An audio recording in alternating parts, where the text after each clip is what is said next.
जो विद्यार्थी मित्रों धोरण 12 चैप्टर नंबर 5 छेल्ले આપણે લેક્ચર નંબર 8માં આપણા પેમ્પલેટના પ્રશ્ન નંબર 22 થી 26 ભણી ગયા હતા। હવે આજે આગળ લેક્ચર નંબર 9માં SQ 70 થી આગળ ચાલુ કરીશું। તો S70 પ્રશ્ન આ રીતનો છે, એક્વાસોલ અથવા હાઇડ્રોસોલ એટલે શું? એક્વાસોલ અથવા હાઇડ્રોસોલ એટલે શું? જોજો, આ પ્રશ્ન ગોખવાનો નથી, 1 માર્ક્સનો પ્રશ્ન છે પણ ગોખવાનો નથી। બોલો, સોલ એટલે શું? સોલ એટલે હમણાં આપણે છેલ્લે લેક્ચરમાં ભણી ગયા હતા, પ્રવાહી વિક્ષેપણ માધ્યમમાં ઘન વિક્ષેપિત કલા। બરાબર। હવે નવા સિલેબસમાં વિક્ષેપણની જગ્યાએ પરિક્ષેપણ શબ્દ વાપર્યો છે।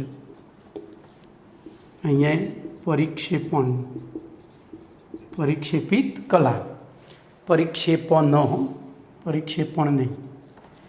તો પરિક્ષેપણ માધ્યમ તરીકે બોલો। હવે પ્રવાહી પરિક્ષેપણ માધ્યમ અને ઘન પરિક્ષેપિત કલા હોય તો એને સોલ કહેવાય। શું કહેવાય? સોલ। તો બોલો, આનો જવાબ શું થશે? એક્વા એટલે શું? તો એક્વા એટલે પાણી, એક્વા એટલે પાણી। બોલો, જવાબ શું થશે? બોલો, જવાબ શું થશે? તો જે સોલમાં પરિક્ષેપણ માધ્યમ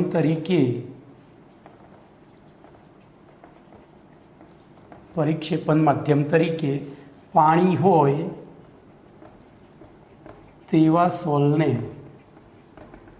પછી પ્રશ્ન લખી દેવાનો, એક્વાસોલ અથવા તો હાઇડ્રોસોલ કહે છે તેવા। હવે એનું ઉદાહરણ આપીએ તો દાખલા તરીકે બોલો, ગુંદર, સ્ટાર્ચ, જીલેટિન વગેરેના પાણીમાં બનાવેલા કલીલ સોલ અથવા તો કલીલ દ્રાવણો વગેરેના પાણીમાં બનાવેલા કલીલ દ્રાવણો, જેને હવે જોજો, ગુંદર સોલ લખ્યું હોય તો શું સમજવાનું? આની જગ્યાએ આટલું વાક્ય ના લખવું હોય તો દાખલા તરીકે ગુંદર સોલ, સ્ટાર્ચ સોલ, જીલેટિન સોલ આવું લખી દો તો એનો અર્થ આવો જ થાય, ઉપરના વાક્ય પ્રમાણે જ વગેરે। ચલો, એના પછી બીજો પ્રશ્ન છે S71। બોલો, આલ્કોસોલ એટલે શું? આલ્કોસોલ એટલે શું? બોલો, જવાબ આવડી ગયો? જવાબ આવડી ગયો? આલ્કોસોલ એટલે શું? તો જે સોલમાં પરિક્ષેપણ માધ્યમ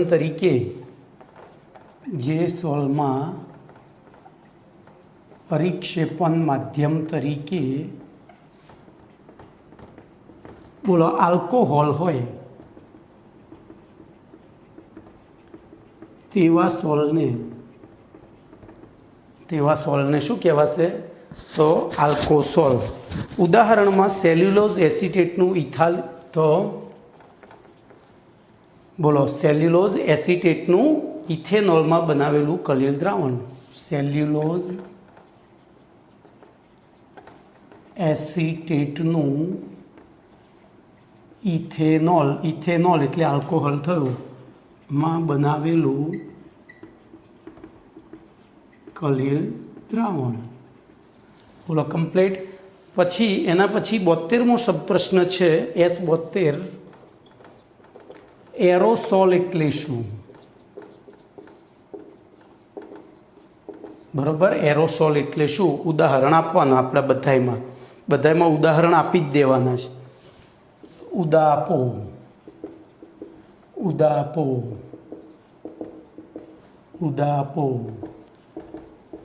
બધામાં આપી જ દેવાના, એમાં કોઈ બહુ રાખવાનું નહીં। તો જોઈએ, બોલો, એરોસોલ તો શું લખીશું? બોલો, જે કલીલ દ્રાવણમાં પરિક્ષેપણ માધ્યમ તરીકે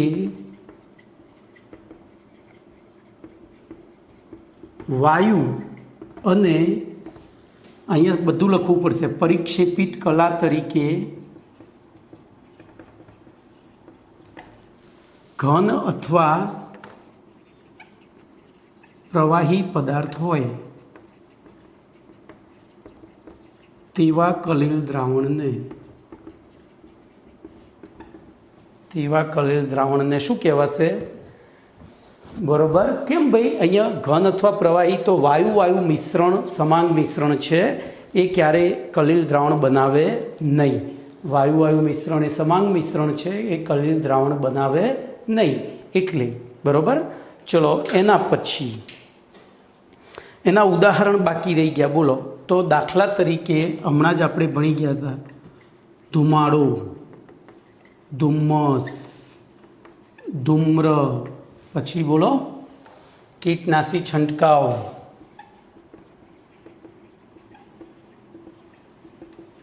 બોલો બીજું શું રહી ગયું? ધુમાડો, ધુમ્મસ, ધૂમ્ર, કીટનાશી છંટકાવ, પછી ધૂળની રજ, વાતાવરણમાં ઉડતી ધૂળની રજ વગેરે.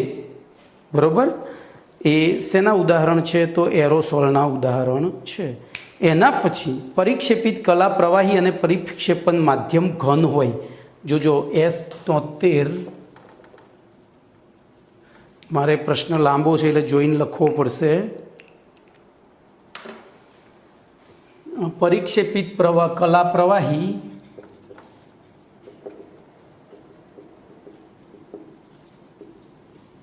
અને પરિક્ષેપણ માધ્યમ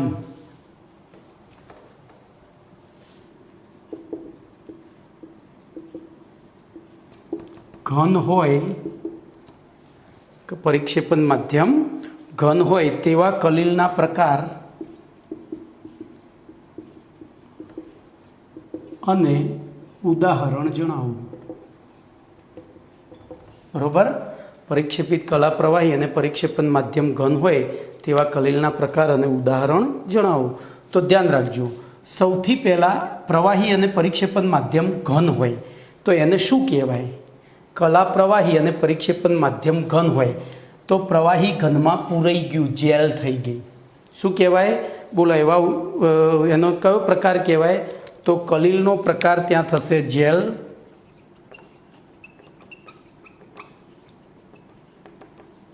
જેલ. અને ઉદાહરણમાં લખાય ચીઝ, માખણ, જેલી વગેરે.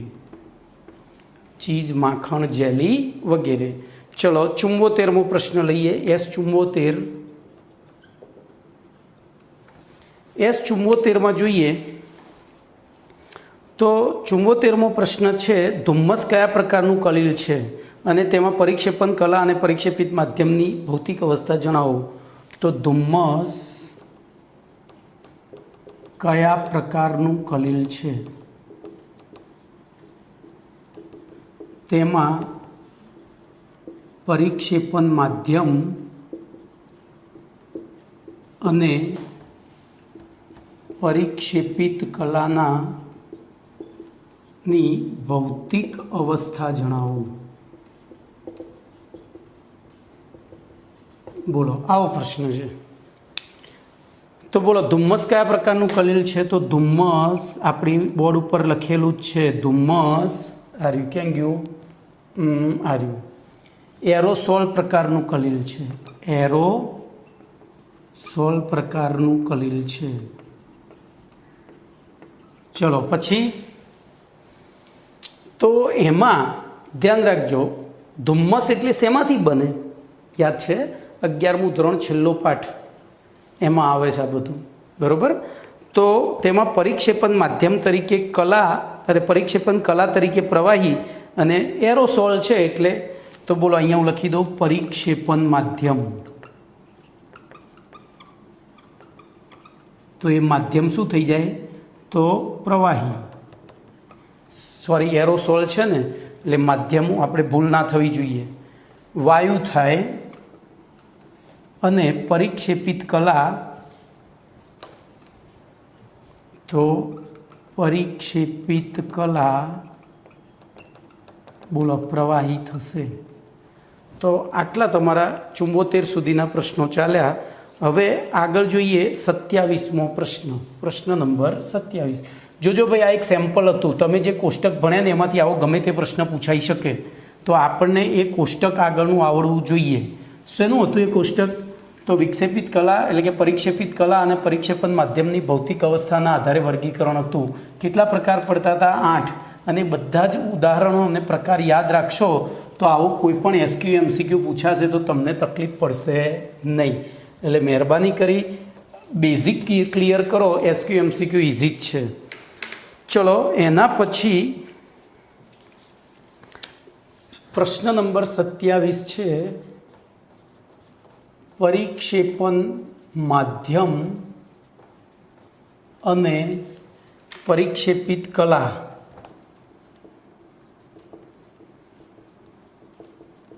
ના કણો વચ્ચે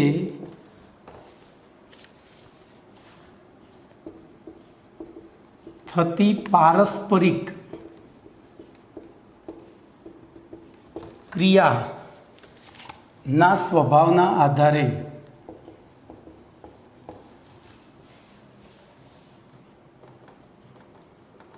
કલીલોનું વર્ગીકરણ ઉદાહરણ આપી સમજાવો. આવો પ્રશ્ન છે. તો પહેલું પ્રશ્નનું અર્થઘટન કરીએ એટલે આપણને તકલીફ ઓછી પડે. બોલો, પરિક્ષેપણ માધ્યમ અને પરિક્ષેપિત કલાના કણો વચ્ચે પારસ્પરિક ક્રિયા. પારસ્પરિક ક્રિયાના 2 પ્રકાર હોય. કેટલા? એક આકર્ષણ હોય, બીજું અપાકર્ષણ હોય. બોલો, બીજું કોઈ ખરું? બીજું કોઈ પ્રકાર ખરો? તો આકર્ષણ અને અપાકર્ષણ 2 જ પ્રકાર છે. તો એના આધારે બોલો કલીલોનું કેટલું વર્ગીકરણ થાય? કોઈ પણ 2 વસ્તુની પારસ્પરિક ક્રિયા જે છે એના 2 જ પ્રકાર છે, આકર્ષણ અને અપાકર્ષણ. તો આપણે સૌથી પહેલો પરિચય લખીશું. જોજો, પરિચયમાં હું શું લખીશ? તો પ્રશ્ન જ લખી દઈશ. તો પરિક્ષેપણ માધ્યમ અને પરિક્ષેપિત કલાના કણો વચ્ચે થતી પારસ્પરિક ક્રિયાના સ્વભાવના આધારે કલીલોનું નીચે પ્રમાણે 2 વિભાગમાં વર્ગીકરણ થાય છે. પછી પહેલો અથવા એ, બોલો પહેલો અથવા એ, એમાં લખીશું જલ અનુરાગી એટલે કે દ્રાવક આકર્ષિત કલીલ. દ્રવ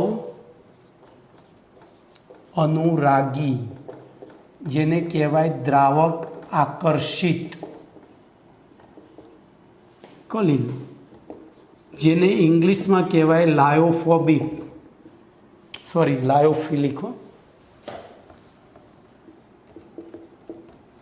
ફિલિકમાં PHY આવશે. ફિલિક કોલોઇડલ સોલ્યુશન, કોલોઇડ્સ એવું લખો તોય ચાલે. લાયોફિલિક શું લખીશું? તો બોલો, જવાબમાં જ આવી ગયું. આટલું લખ્યું એમાં આવી ગયું. શું લખશો અહીંયા? બોલો તો શું લખશો?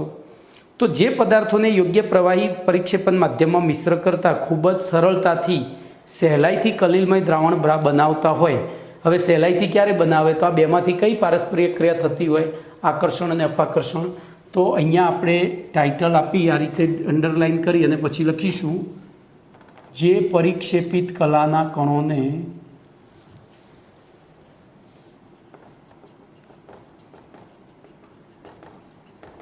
પરિક્ષેપણ માધ્યમમાં મિશ્ર કરવામાં આવે ત્યારે સરળતાથી મિશ્ર થઈને કલીલ દ્રાવણ બનાવતા હોય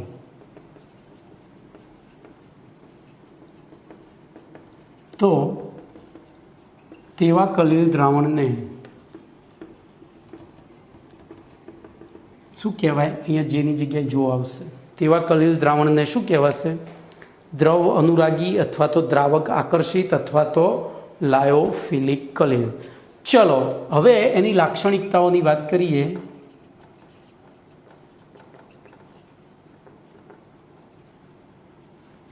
તો દ્રવ અનુરાગી કલીલમાંથી કોઈ રીતે વિક્ષેપણ માધ્યમ અને વિક્ષેપિત કલાના કણોને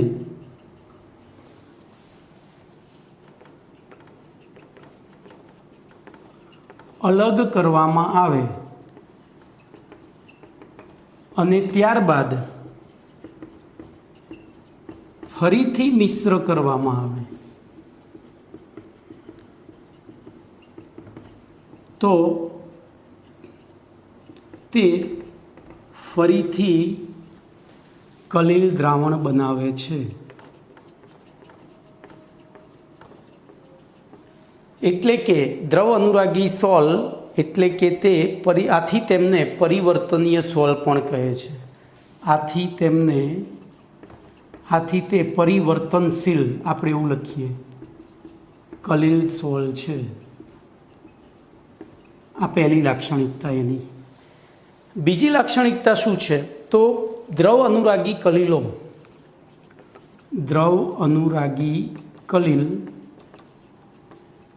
પ્રવાહી ચાહક હોય છે, પ્રવાહીના પ્રેમી હોય છે, ચાહક હોય છે. એટલે શું થશે બોલો? આથી આ કલીલ કણો ઘણા જ બધા સ્થાયી હોય છે. આથી તે ખૂબ જ સ્થાયી હોય છે અને તેમનું સરળતાથી સ્કંદન થતું નથી. આ સ્કંદન એટલે અવક્ષેપન. જો હું તમને એક સરસ ઉદાહરણ આપી દઉં, અહીંયા દૂધ અને છાશ.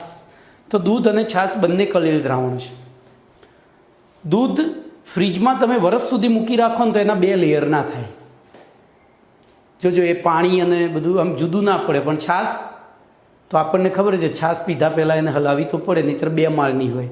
કાં તો ઉપર પાણી હોય, નીચે બધું દહીંના કણો ભેગા થઈ ગયા હોય, કાં તો ઘણી વખત ઊંધી જામે, તો એ વખતે દહીંના કણો ઉપર અને પાણી નીચે હોય.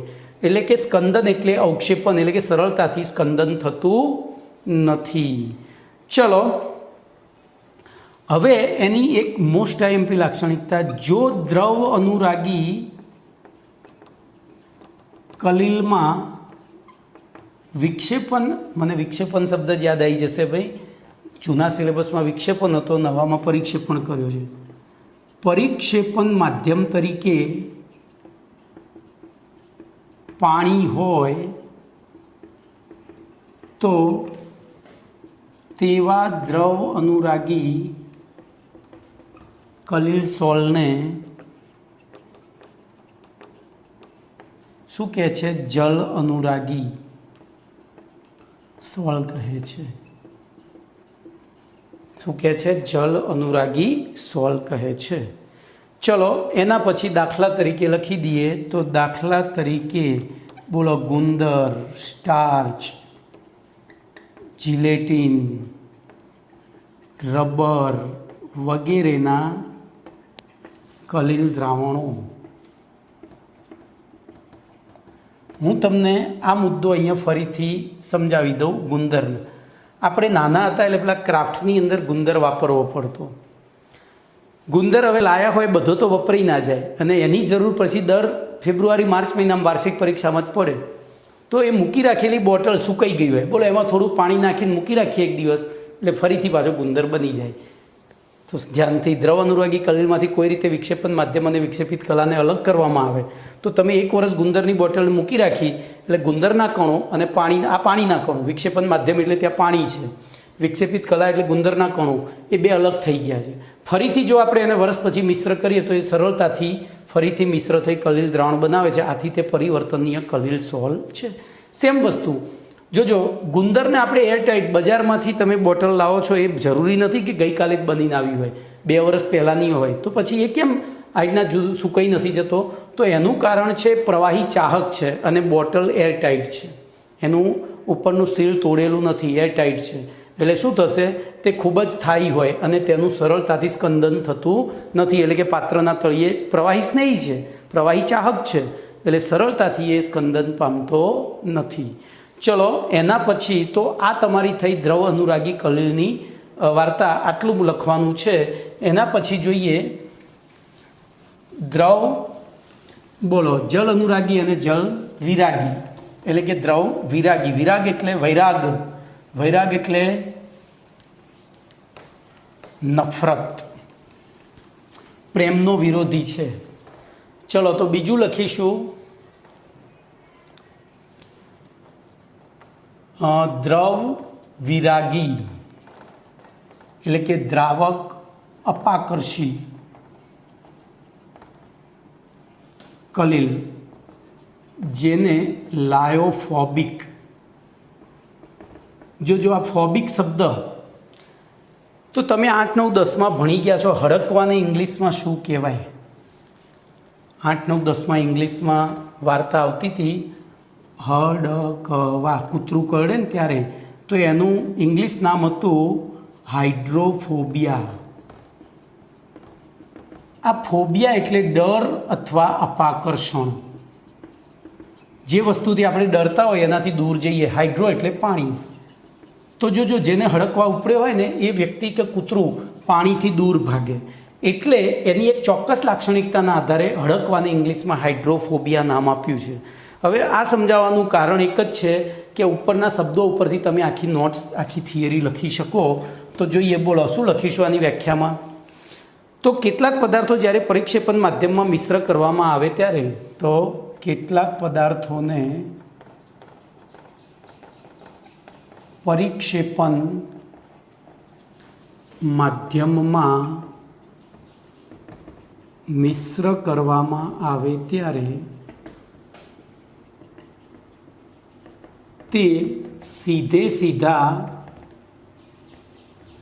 મિશ્ર થતા નથી. તેમને મિશ્ર કરવા માટે ખાસ પ્રકારની પદ્ધતિઓ વાપરવી પડે છે. ખાસ પ્રકારની પદ્ધતિઓ વાપરવી પડે છે. આવા સોલને બોલો શું કહેવાય? દ્રવ વિરાગી. દ્રવ વિરાગી અથવા તો દ્રાવક અપાકર્ષિત સોલ કહે છે. ચલો વ્યાખ્યા પતી ગઈ. હવે એની લાક્ષણિકતાની વાત કરીએ.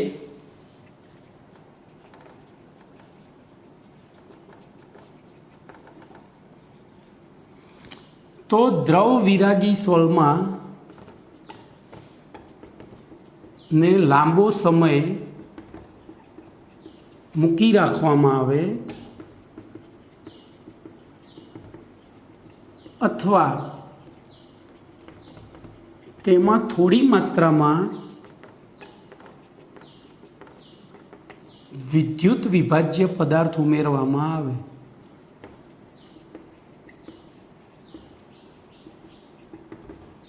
તો તેનું સ્કંદન થાય છે. શું થાય છે?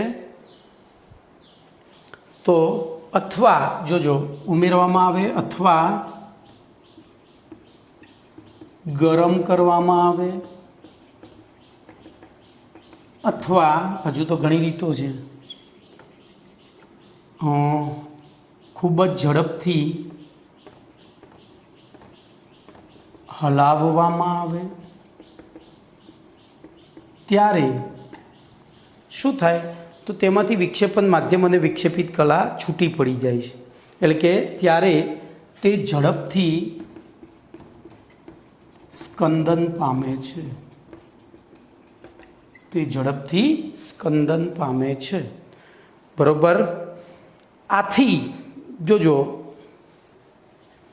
આમ દ્રવ વિરાગી કલીલ અસ્થાયી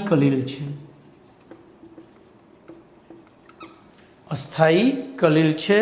અને તેમને સાચવવા માટે સ્થાયીકારક પ્રક્રિયકોની જરૂર પડે છે. આથી તેમને લાંબો સમય સાચવવા માટે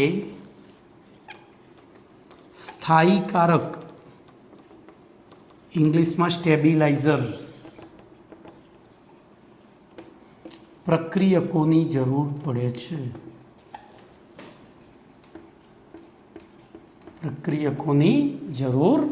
છે. બોલો કમ્પ્લીટ. હવે જોજો આગળનો મુદ્દો.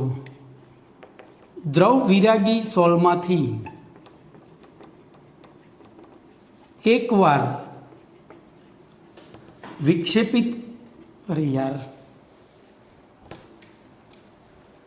પરિક્ષેપણ માધ્યમ અને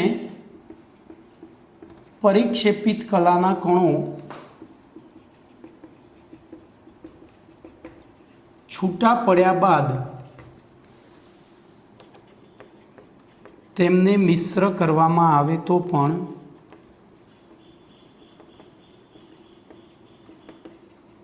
તે ફરીથી કલીલ દ્રાવણ, જેને ઇંગ્લિશમાં આપણે સોલ કહીએ છીએ, સોલ બનાવતા નથી. એટલે કે તે બોલો અપરિવર્તનશીલ કલીલ દ્રાવણો છે. બીજી લાક્ષણિકતા. બોલો એના પછી ત્રીજી લાક્ષણિકતામાં દ્રવ વિરાગી સોલમાં પરિક્ષેપણ માધ્યમ તરીકે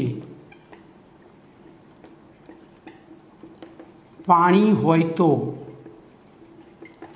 તેને જળ વિરાગી, ઇંગ્લિશમાં હાઇડ્રોફોબિક, જળ વિરાગી ઇંગ્લિશમાં હાઇડ્રોફોબિક કલીલ દ્રાવણ કહે છે. દાખલા તરીકે છેલ્લો મુદ્દો. બોલો દાખલા તરીકે શું લખીશું? તો ધાતુઓ અને ધાતુઓના સલ્ફાઇડ ક્ષારો, ધાતુઓ અને ધાતુઓના સલ્ફાઇડ ક્ષારોના કલીલ દ્રાવણો.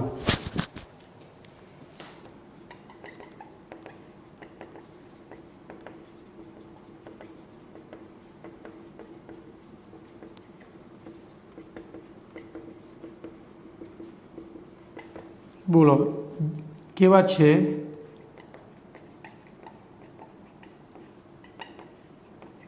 બોલો કમ્પ્લીટ. હવે જો આ છેલ્લું ઉદાહરણ યાદ રહે માટે હું તમને યાદ કરાવું કે તમે બજારમાંથી કોઈ પણ લિક્વિડ દવા લાવો છો તો એ દવા ઉપર લખેલું હોય સેકવેલ બિફોર યુઝ, એટલે કે પીધા પહેલાં બરાબર શેક કરો, હલાવો. કદાચ ભૂલી ગયા તો પીધા પછી ગોઠમડા ખાઓ, પીધા પછી ગોઠમડા ખાઓ. મજાક કરું છું, પણ એ એવું સૂચવે છે કે લાયોફોબિક. કારણ કે જોજો આપણા શરીરમાં કોઈ પણ રોગ થતો હોય તો ચોક્કસ ધાતુઓની ઉણપથી થતો હોય છે, અને એ ઉણપને સુણપમાં ફેરવવા માટે આપણે જે લિક્વિડ દવાઓ લઈએ છીએ એમાં ધાતુઓ કે અથવા તો ધાતુઓના વિવિધ ક્ષારો, અહીંયા ફક્ત સલ્ફાઇડ ક્ષારો લખ્યું છે, વિવિધ ક્ષારોના કલીલ દ્રાવણો હોય છે. હવે કલીલ દ્રાવણ ધાતુ અથવા ધાતુના ક્ષારનું કલીલ દ્રાવણો એટલે કેવું હોય? જલવિરાગી. એટલે બોલો સહેલાઈથી સ્કંદન પામી જાય, એ નીચે પાત્રના તળિયે લાંબો સમય પડી રહે ને એટલે દવા નીચે બેસી જાય. દવા તરીકે ધાતુનો ક્ષાર છે જે પાણીમાં ઓગળ્યો નથી કલીલ સ્વરૂપે, એ નીચે બેસી ગયો છે અને બરાબર હલાવીને પછી પીએ તો એક ચમચીમાં બરાબર દવા આવે, બાકી ખાલી ઉપરનું વિક્ષેપણ માધ્યમ જ આવે. ઓકે, તો અહીંયા તમારો 27મો પ્રશ્ન પૂરો થયો. આ પ્રશ્ન 5 માર્ક્સમાં કે 3 માર્ક્સમાં પૂછાઈ શકે. તમારે 2 વખત મેં એક વખત બોર્ડ ભૂસીને ફરી લખ્યું છે એટલું લખવું પડે. ચલો એના પછી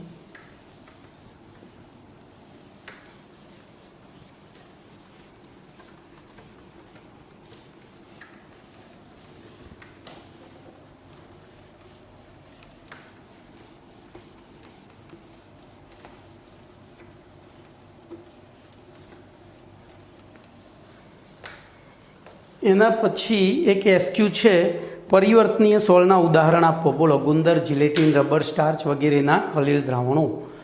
પછી પરિક્ષેપિત કલાના કણોના. હવે જોજો 28મો પ્રશ્ન આવ્યો.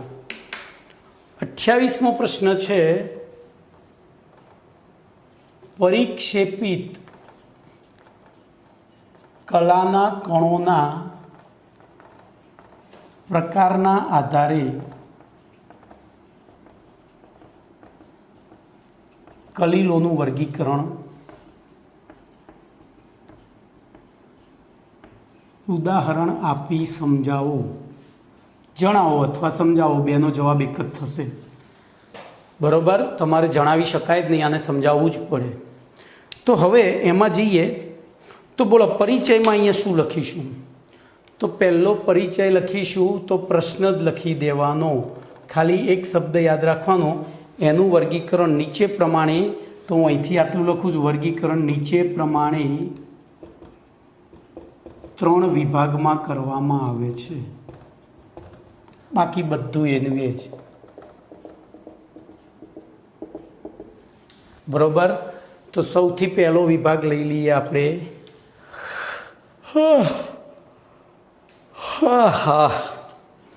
બહુ આણ્વીય કલીલ. જોજો હું અહીંયા ટાઇટલિંગ કરતો જઈશ અને લખતો જઈશ એ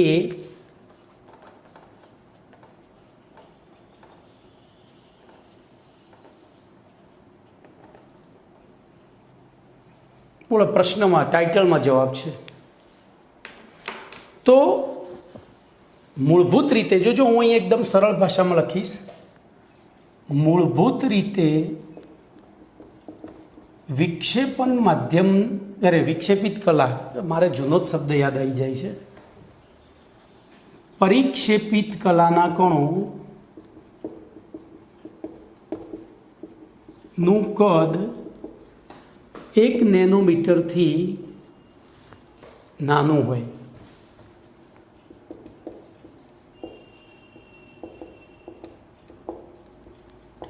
એટલે કે એકદમ પાવડર ફાઇન, એકદમ ફાઇન પાવડર બનાવેલો હોય છે, પરંતુ તેને પરિક્ષેપણ માધ્યમમાં પરિક્ષેપિત કરવામાં આવે ત્યારે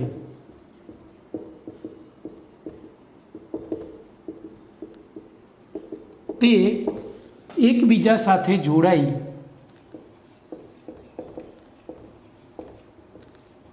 ને 1 નેનોમીટરથી 1000 નેનોમીટરની હદમાં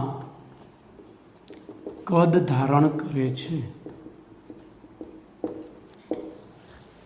બરોબર, આ મેં મારા શબ્દોમાં લખ્યું છે, તો તમારે ત્યાં બરોબર તો એવું લખવાનું, પદાર્થના નાના કણો અથવા તો વિપુલ પ્રમાણમાં અણુઓનું વિલયન કરતા તેઓ એકબીજા સાથે સમુચ્ચયિત થઈ અને કલીલ કણોનું કદ એટલે કે 1 નેનોમીટરથી 1000 નેનોમીટરના માપના કણો બનાવે છે.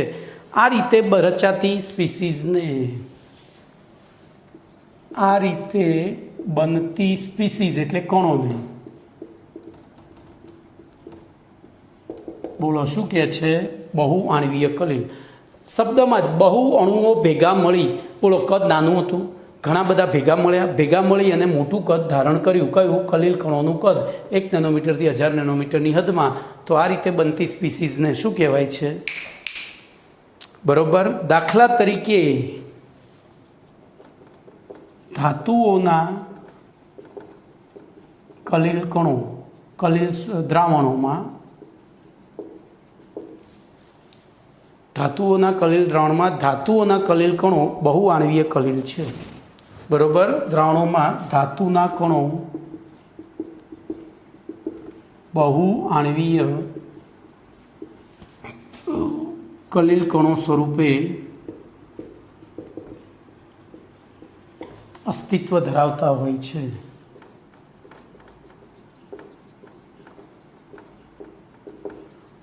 આ એક વાક્ય લખ્યું છે ભાઈ, એટલે આના અંદર બધો ઘણા બધા ઉદાહરણ આવી જાય, પણ આપણને ચોપડીમાં 2 જ ઉદાહરણ. દાખલા તરીકે સોનાના કલીલ દ્રાવણમાં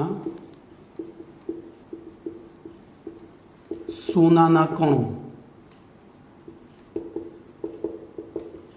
બીજું S8 સલ્ફર 8ના કલીલ દ્રાવણમાં સલ્ફરના કણો. બોલો શેના ઉદાહરણ છે? તો બહુ આણ્વીય કલીલના ઉદાહરણ છે. ચલો, એવી રીતે વિરાટ આણ્વીય કલીલ. જોજો હવે આનો જવાબ તમારે આપવાનો છે. વિરાટ આણ્વીય કલીલ. તો સહેજ વિચારો, ઉપરનું છે એને વિચારો તો નીચેનું આવી જશે.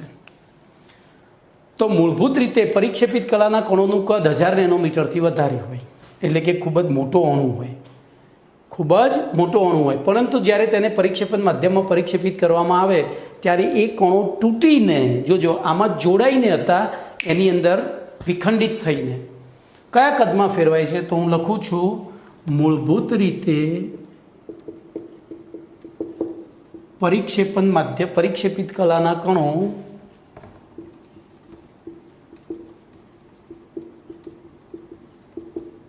કણોનું કદ 1000 નેનોમીટરથી ખૂબ જ વધારે હોય છે, બરોબર. પરંતુ તેમને પરિક્ષેપણ માધ્યમમાં પરિક્ષેપિત કરવામાં આવે ત્યારે તે વિખંડન પામીને, એટલે કે એમના ટુકડા થઈને 1 નેનોમીટરથી 1000 નેનોમીટર સુધીની હદમાં કદ ધારણ કરે છે. આ રીતે બનતા કલિલ કણોને અથવા તો બનતી સ્પીસીઝને શું કહે છે? વિરાટ આણ્વીય કલિલ. બોલો, વિરાટ આણ્વીય કલિલ ઘણા જ સ્થાયી હોય છે. કેમ? તો જોજો, અહીંયાથી જ જવાબ મળી જાય છે. હું અહીંયા લખું છું પહેલાં, વિરાટ આણ્વીય ઘણા સ્થાયી હોય છે અને મોટા ભાગના અંશે અથવા તો ઘણા અંશે તે સાચા દ્રાવણોને મળતા આવે છે અને ઘણી બાબતોના સંદર્ભમાં તે સાચા દ્રાવણોને મળતા આવે છે. બોલો કઈ રીતે? તો આપણે પાણીમાં સાકર નાખી, સાકર એક અથવા તો ખાંડનો દાણો એનું કદ નેનોમીટરની સંદર્ભમાં વિચારીએ તો ઘણું મોટું હોય, કારણ કે મિલીમીટરમાં હોય છે. 1 mmનો હોય જ દાણાનું કદ. તો એટલો મોટો કણ પાણીમાં ઓગળે પછી આપમેળે તૂટી શું થાય છે? કયું કદ ધારણ કરે છે? તો સાચા દ્રાવણમાં 1 નેનોમીટરથી ઓછું, પણ જો એ કદ 1 નેનોમીટરથી 1000 નેનોમીટરની હદમાં હોય એટલે જ જોજો એ આપમેળે બને છે. આપમેળે બનતા હોય તો કેવા હોય? સ્થાયી હોય છે, બરોબર. તે સ્થાયી હોય છે. દાખલા તરીકે વિરાટ એટલે પોલિમર. તો કુદરતી અને કૃત્રિમ પોલિમર પદાર્થોના કલિલ દ્રાવણો, જો એમાં ગુંદર, જિલેટિન અને સ્ટાર્ચ આવી જાય. ગુંદર, જિલેટિન અને સ્ટાર્ચ, સેલ્યુલોઝ, પ્રોટીન વગેરે જ્યારે આપણે બનાવેલા છે એમાં પોલિથીન, નાયલોન, પોલિસ્ટાયરીન, સંશ્લેષિત રબર વગેરે જેવાનો સમાવેશ. તો જોજો, કુદરતીમાં આપણે લખીએ તો શું લખાય? તો રબર, જિલેટિન, સ્ટાર્ચ વગેરે. અને કૃત્રિમમાં લખવું હોય તો પોલિથીન, પોલિસ્ટાયરીન, બરોબર. પછી ઘણા આ પોલિસ્ટાયરીન તો તમે ખાઓ છો, તમે જે ચ્યુઇંગમ ખાઓ છો એ ચ્યુઇંગમની અંદર પોલિસ્ટાયરીન હોય, એ પોલિસ્ટાયરીન હોય, બરોબર. તો એ પોલિસ્ટાયરીન પછી સંશ્લેષિત રબર વગેરેનો આમાં સમાવેશ થાય છે. એના પછી ત્રીજો પ્રકાર છે જે હવે બોર્ડ ભૂસીને જ લખાશે,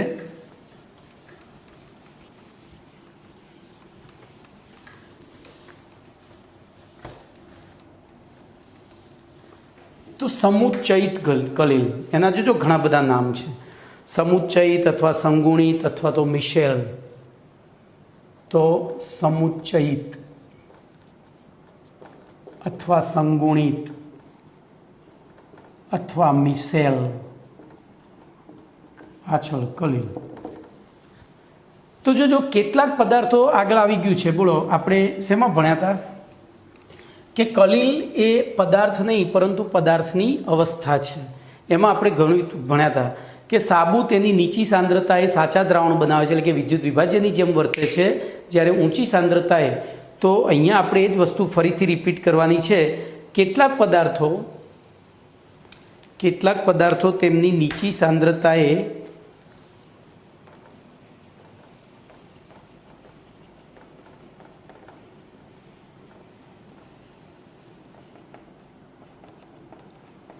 સાચા દ્રાવણો બનાવે છે, પરંતુ ઊંચી સાંદ્રતાએ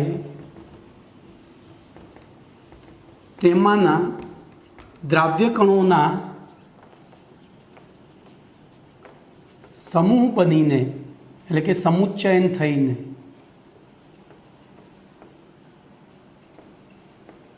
તે 1 થી 1000 નેનોમીટરની હદમાં કદ ધારણ કરે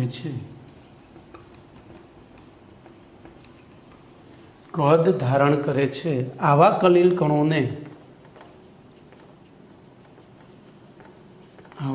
કણોને શું કહે છે? બોલો શું કહે છે? તો મિશેલ અથવા સમુચ્ચયિત કલીલ અથવા તો સંગુણિત કલીલ.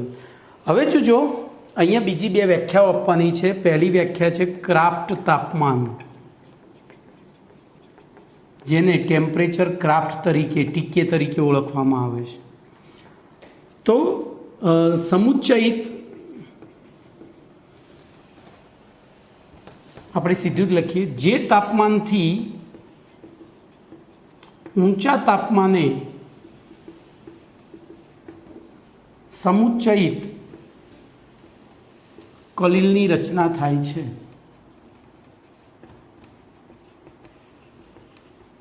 તે તાપમાનને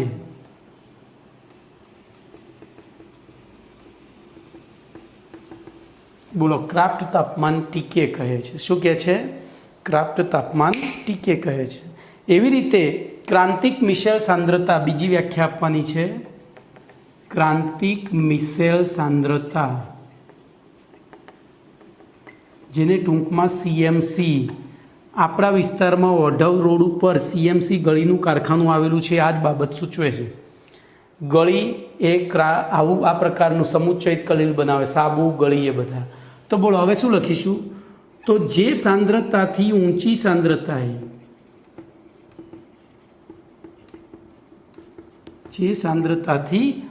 સાંદ્રતાએ સમુચ્ચયિત કલીલની રચના થાય છે તે સાંદ્રતાને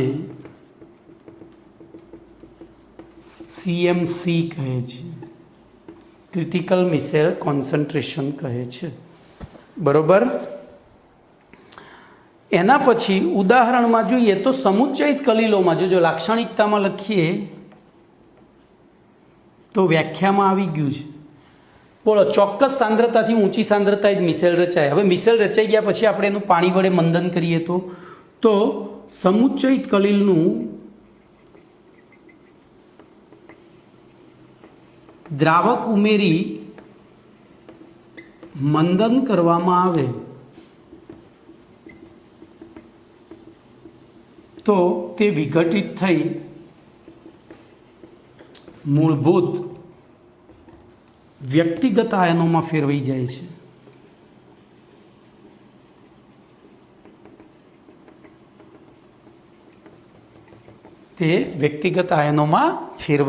છે.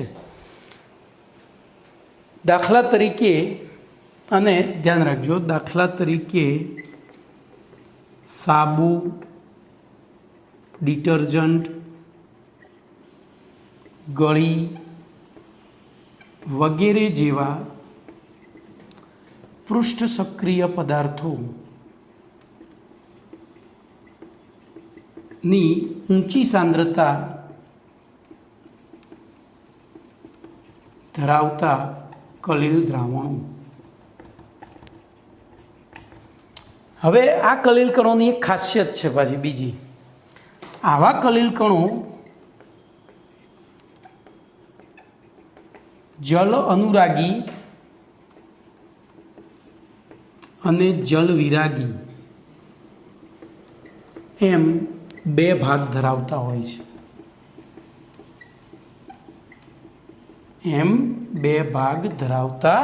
હોય છે। તો આ થયો તમારો પ્રશ્ન નંબર 28 પૂરો। હવે કેટલાક એસક્યુ છે એ ચલાવી દઉં તો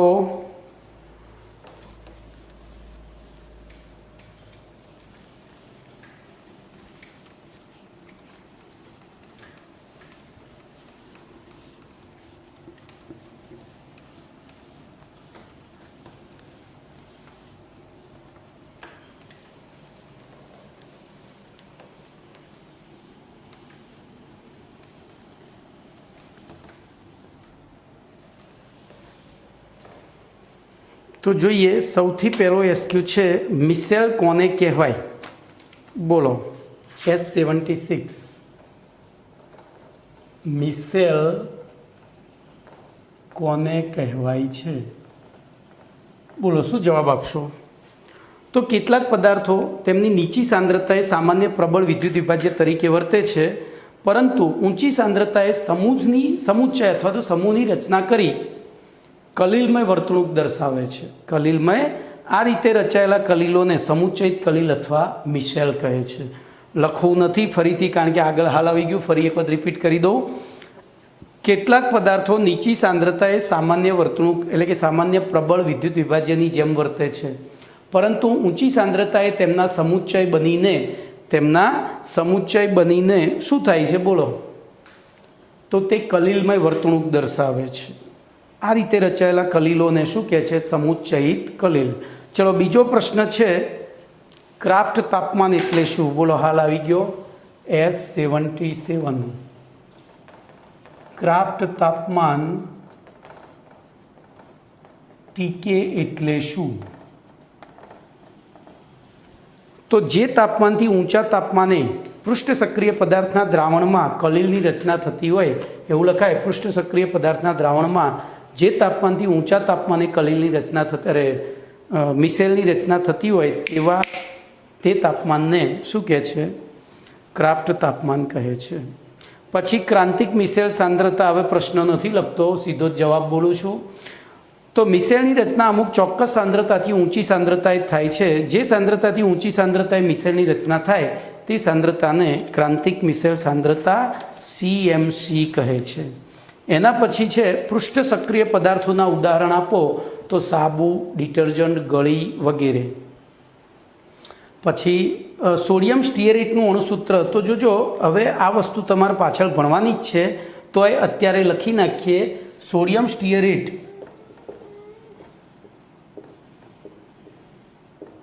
તો સ્ટીયરિક એસિડનો સોડિયમ ક્ષાર C17H35COONA એનું અણુસૂત્ર C17H35COONA। પછી સાબુ માટે CMCનું મૂલ્ય, તો સાબુ માટે CMCનું મૂલ્ય 10⁻⁴ થી 10⁻³ મોલ પર લીટર છે। 10⁻⁴ થી 10⁻³ મોલ પર લીટર છે। એટલે કે સાબુનું 0.0001 થી 0.001 મોલર દ્રાવણ બનાવવામાં આવે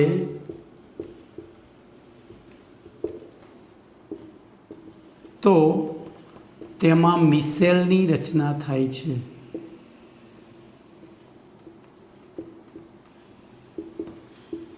મિસેલની રચના થાય છે। હવે જોજો, અત્યારે જે કોરોના રોગ ચાલી રહ્યો છે એમાં એવું કહેવામાં આવ્યું છે કે 20 મિનિટ સુધી હાથ ધોવાથી કોરોના જતો રહે, તો એ કેવી રીતે જતો રહે એનું કારણ અહીંયા છે। આવતીકાલે આપણે મિસેલ રચનાની ક્રિયાવિધિ ભણીશું, એમાં પણ હું પ્રાઇમરી સમજાવું કે તમે કોરોના છે ફેટ બેઝ એટલે કે તેલ ઉપર આધારિત તૈલી પદાર્થ જેવો જૈવિક અણુ છે, અને એને સાબુમાં 2 ભાગ હોય છે જે આપણે કાલે ભણીશું। તો એમાંથી એ વચ્ચેના ભાગમાં જતો રહે છે કોરોનાનો વાયરસ, આજુબાજુ પાણીનું લેયર બની જાય છે અને પછી ક્યારેય પાછો આવી શકતો નથી, એટલે નિષ્ક્રિય, લાંબો સમય પડી રહે એટલે નિષ્ક્રિય થઈ જાય એમના એમ। ગટરમાં ગયા પછી પણ એ લેયર એમના એમ જ રહે, એટલે નિષ્ક્રિય થઈ જાય અને એના કારણે આપણે કોરોનાથી બચી શકીએ વારંવાર હાથ ધોવાથી। તો અહીંયા હવે તમારો 29મો પ્રશ્ન આવશે મિસેલ રચનાની ક્રિયાવિધિ, જેને આપણે આવતીકાલે ભણીશું। ઓકે।